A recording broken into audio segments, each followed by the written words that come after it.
Egypt wants to pay. Why are we bringing dollars in the middle of our trade?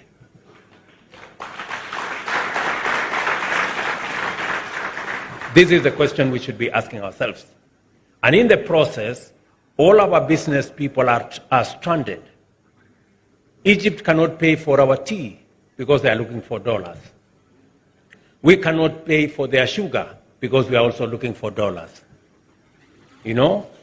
And this is the, and I had a conversation with President Orama of the Afri-Exim Bank, and they have built a mechanism where all our traders can trade in the local currency, and we leave it to the Africa Exim Bank to settle all the payments in local currency. We do not have to look for dollars. Our businessmen, our business people, our traders will concentrate on moving goods and services and leave the arduous task of currencies to Afri-Exim Bank.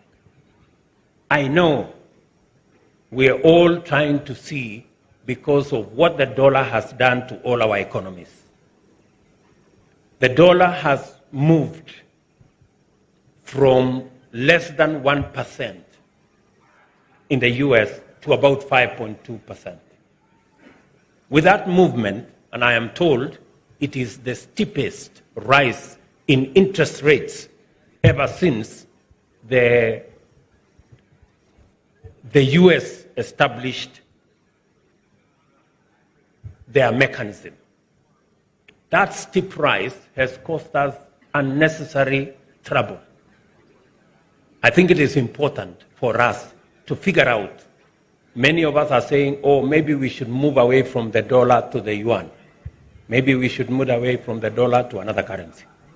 I suggest that we have a mechanism where we can settle all our payments, whether between our countries or externally, using our local currencies, and we have a mechanism like the one that has been put up by the Afri-Exim to settle all that so that we don't have to be hostage to any one currency or the other.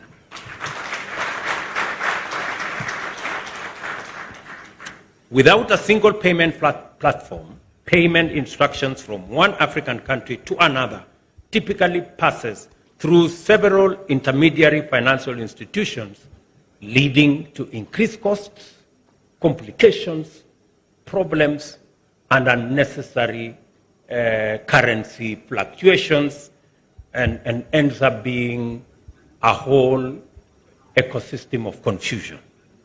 Additionally, the time has come to introduce Pan-African insurance agencies and other African institutions to opportunities in the FCFTA market. My brother Mekele, you have a job to do.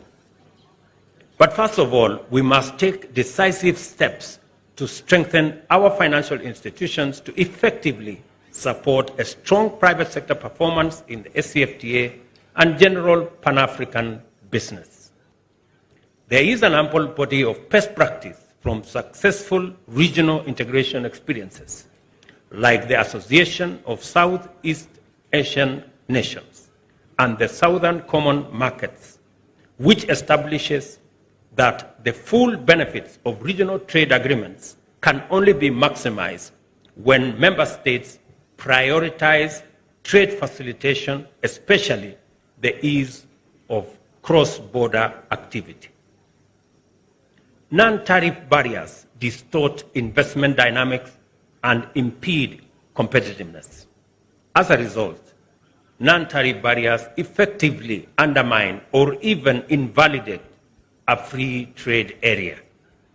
This is why we must take such barriers as weak transport and logistics capacity, customs-related delays, rules of origin, import bans and export restrictions, quotas and levies, technical barriers, import permits and licenses very seriously, because they ultimately reverse all the steps we try to make towards a free trade area.